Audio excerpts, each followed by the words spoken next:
Il leur montra ses mains et son côté. Il souffla sur eux et leur dit, « Recevez le Saint-Esprit. » Jean 20, 22.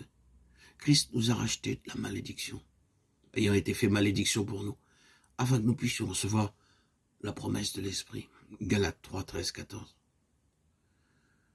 Ces paroles affirment expressément que le don du Saint-Esprit est en relation étroite avec le sacrifice du calvaire.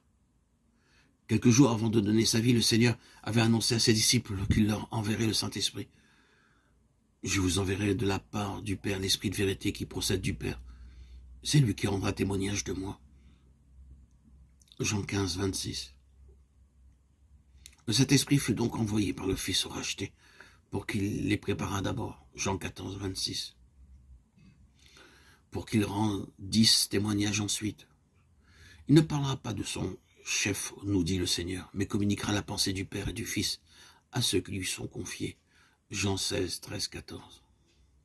Il révélera les desseins éternels du Père et glorifiera le Christ dans tous les rachetés, en prenant de sa plénitude pour la leur communiquer.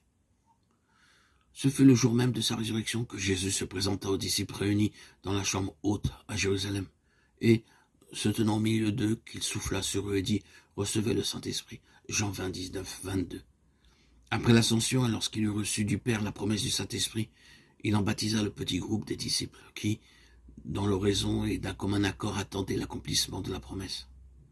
Baptême qui devait les rendre capables de rendre témoignage à sa mort et à sa résurrection.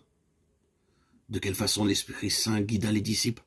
Comment il illumina pour eux les paroles du Christ et les conduisit dans la vérité, malgré leurs idées préconçues, leurs préjugés et ceux de leur entourage?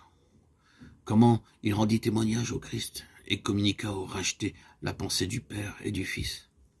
Glorifia le Fils et prit de sa plénitude pour en revêtir les disciples. Nous le constatons en lisant les Actes des Apôtres. Dans ses épîtres, Paul nous montre que le Saint-Esprit ne peut venir qu'en ceux qui sont crucifiés avec Christ. Christ nous a rachetés, écrit-il, afin que nous puissions recevoir l'Esprit. Le mot racheter nous ramène au calvaire. Bien plus, il a été fait malédiction pour nous, selon qu'il est écrit, maudit est quiconque est pendu au bois, afin que nous ressuscions par la foi la promesse de l'Esprit. Galates 3, 13, 14. Puisque Christ a été fait malédiction en notre place, nous sommes les maudits, pour qui il est mort sur la croix, étant notre représentant. Il nous y conduit avec lui.